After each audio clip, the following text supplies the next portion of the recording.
چن چن کے ماروں گا. مانے ہم کیا کوئی گاجر مولی ہیں کہ میں نے ایک کتاب میں پڑھا تھا کہ شاید وہ آر ایس ایس کے بانی تھے یا پھر گلوالکر تھے جو اپنی کتاب میں لکھے کہ انہوں نے شروع کیا تھا آر ایس ایس کے بانی نے کہ مسجد کے سامنے جاؤ اور جلوس نکالو اور ڈھول بجاؤ. آر ایس ایس کے بانی نے لکھا ہک ڈیور نے کہ جب لوگ ڈر رہے تھے اس زمانے میں ڈھول بجانے تو وہ خود اپنے گلے میں ڈھول ڈال کر بجانا شروع کر دیا مسجد کے سامنے. تو اس وقت سے آر ایس ایس کی کوشش رہی. اسکول میں کرناٹکا کے اسکول میں بی جے پی شروع کی ہے اور کیا بولتی ہے کہ اسکول کے اندر آپ جاؤ حجاب پہن کے مگر کلاس روم میں نہیں جا سکتے. یہ کیا بات ہے؟ کلاس روم میں کوئی سکھ لڑکا اپنی پگڑی پہنے گا,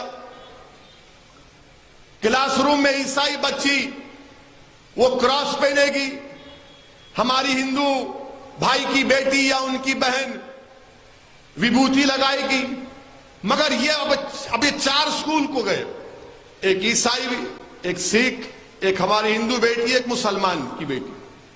3 کلاس روم میں چلے گئے, 3 کلاس روم میں چلے گئے. چوتھی کے اوپر نہیں حجاب اتارو. اب ان 3 پر کیا سوچتے ہوں گے مسلمانوں کے بارے میں؟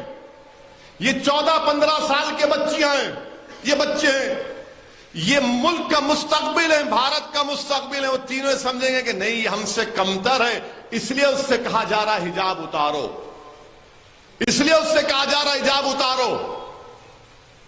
میرے عزیز دوستوں اور بزرگوں, یہ ظلم نہیں ہے تو کیا ہے بتائیے آپ؟ بھارت کا آئین میں ہم کو اختیار ہے. کیا بھارت کے فنڈامنٹل رائٹ اسکول کی گیٹ کے اوپر ختم ہو جاتے؟ نہیں ختم ہوتے. میرا فنڈامنٹل رائٹ, بنیادی حق باقی رہتا ہے. میں پہلے بھی کہا, آج بھی کہہ رہا ہوں, بہت سے لوگوں کو تکلیف ہوئی, پیٹ میں درد ہوا, دل میں تکلیف ہوئی, راتوں میں نیند نہیں آئی جب میں نے کہا تھا کہ انشاءاللہ تعالی میری زندگی میں نہیں تو میری زندگی کے بعد ایک دن اس ملک کی وزیر اعظم ایک حجاب پہننے والی مسلمان لڑکی بنے گی, اور انشاءاللہ بنے گی. آپ دیکھنا. آپ اور ہم اس بات سے بخوبی واقف ہیں کہ ہمارے وطن عزیز میں ایسا کوئی دن نہیں جاتا جہاں پر آپ اور ہم اپنی آنکھوں سے وہ ویڈیو نہیں دیکھ لیتے یا وہ اخبار میں تحریر نہیں پڑھ لیتے کہ جس میں یہ لکھا جاتا ہے یا ہماری آنکھیں دیکھتی ہیں کہ کیسے مسلمانوں پر ظالم ظلم کرتے ہیں. 10 اکتوبر کے دن اتر پردیش سلطان پور و سولی میں ایک ویڈیو میں نے دیکھا جس میں ایک پولیس کا آفیسر ہے. اس پولیس کے آفیسر صاحب, ان کی زبان اس طرح سے ہے, ماشاءاللہ لگتا ہے کہ وہ ایک اسکول میں پڑھے ہیں جہاں پر ان کو مسلمانوں سے نفرت اور کتابوں کی جگہ ان کو گالیاں سکھائی گئی ہیں. وہ پولیس آفیسر صاحب کیا کہتے ہیں کہ چن چن کے ماروں گا, مٹی میں ملا دوں گا, اور ان کے گھر بلڈوزر سے گریں گے.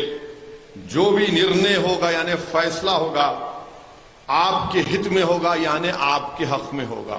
چن چن کے ماروں گا. مانے ہم کیا کوئی گاجر مولی ہیں؟ نہیں, یہ ہو رہا ہے, یہ ہو رہا ہے. اس پر بھارت کے پردھان منتری کچھ نہیں بولیں گے, اتر پردیش کے مکھیہ منتری کچھ نہیں بولیں گے. چن چن کر ماروں گا. یعنی جو لوگ مسجد میں جا کر بے حرمتی کیے, چن چن کے ماروں گا, مٹی میں ملا دوں گا, ان کے گھر بلڈوزر سے گریں گے, جو بھی نرنے ہوگا آپ کے حق میں ہوگا. یہ پولیس کا کام ہے کیا کہ جو مسجد میں گھس کر تباہ کیے, جو محمد ساگر صاحب کے گھر کو لوٹے, ان کو کیا کریں گے آپ؟ جنہیں ساگر صاحب کے گھر کو لوٹا, جنہوں نے مسجد کو, اصولی کی مسجد کو جلایا, ان کو کیا پھول کا ہار پہنائیں گے؟ یہ ہمارے وطن عزیز میں ہو رہا ہے. اور پھر 12 تاریخ کو گروگرام میں بھورا کلا گاؤں میں 2013 میں ایک مسجد بنائی گئی، بارش ہوئی تو چھت بنا رہے تھے، دن میں 200 لوگ آ کر گڑبڑ کیے، پھر رات میں 4 لوگ عشاء کی نماز پڑھ رہے تو اندر گھس کے ان 4 لوگوں کو مارا اور پیٹا۔ اب بتائیے آپ، یہ دلی سے 40 منٹ کے فاصلے پر یہ برا کلا گاؤں ہے۔ لوگ مجھے بدنام کرتے ہیں کہ ویسی اپنی تقاریر، میرے بھائی میں تو یہ آپ کر رہے ہیں، آپ کی حکومت ہے ہریانہ میں، اتر پردیش میں آپ کی بی جے پی کی سرکار ہے، اور اس طرح سے وہاں پر برتاؤ کیا جا رہا ہے، اور پھر کہتے ہیں کہ نہیں سب کا ساتھ، سب کا وکاس، سب کا وشواس، سب کا، یعنی کہاں سب کا ساتھ، کہاں سب کا وشواس، کہاں سب کا وکاس۔ ایک پولیس کا عہدیدار وردی میں کھڑے ہو کر کہہ رہا ہے کہ چن چن کے ماروں گا، مٹی میں ملا دوں گا۔ جو مسجد گروگرام میں بنائی گئی اس میں گھس کر 200 لوگ گھس کر مسجد کی بے حرمتی کرتے ہیں۔ میرے عزیز دوستوں اور بزرگوں، یہ واقعات ہمارے ملک میں روز رونما ہو رہے ہیں، اور میڈیا بہت کم دکھاتا ہے، اور جب میڈیا دکھاتا ہے تو کہتا ہے کہ نہیں وہ مسلمان گڑبڑ کیے تھے، مسلمان ایسا کیے تھے۔ اصولی میں سلطان پور میں اب تک کوئی نہیں گیا۔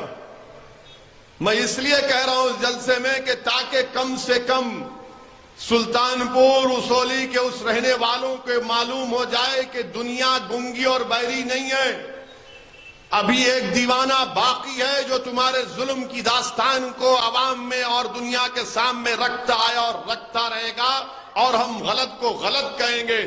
پولیس کا آفیسر کا کام یہ نہیں ہے کہ وہ کسی بھی ایک سمودائے کی، ایک مذہب کی طرفداری کرے، وہ انصاف کا کام کرے۔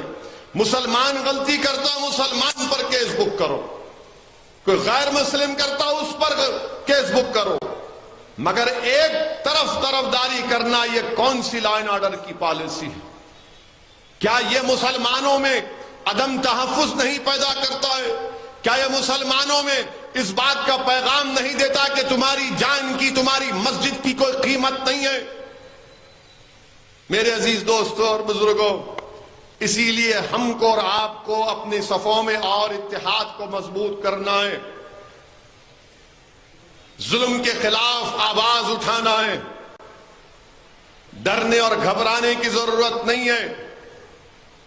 اس ملک کی سیاست کی بلکہ ایک حقیقت یہ ہے کہ جتنے بھی نام نہاد سیکولر پارٹیاں ہیں وہ اپنی پارٹی کے مسلمان کو ساتھ کھڑا کر کے فوٹو لینے سے کتراتی ہیں۔ میں چیلنج کے ساتھ کہہ رہا ہوں، آپ پچھلے 2 سال میں جتنے نام نہاد سیکولر پارٹیاں، ان کے سیاسی لیڈر کی یا ان کے بڑے جو صدر ہیں ان کی فوٹو کے ساتھ دیکھو کہ کتنے مسلمان کھڑے ہوئے۔ کہاں فوٹو ملے گی آپ کو؟ گھر میں بیٹھے ہوئے ہیں وہ فوٹو ملے گی۔ کہاں فوٹو ملے گی؟ رمضان تھا تو افطار کی دعوت میں آ گئے۔ کہاں فوٹو ملے گی؟ بیچارہ انہیں شیر خورما منا رہا، اس پہ بھی آپ، اس کے دودھ پر بھی آپ کا حق۔ مگر کوئی سیاسی جلسہ ہوگا تو مسلمان نظر نہیں آئے گا آپ کو۔ یہ سیکولر پارٹی کے لوگ بھی اب ڈر رہے ہیں کہ مسلمان کو کھڑا کریں گے تو ہم کو ووٹ نہیں ملے گا، تو کیا کریں گے آپ؟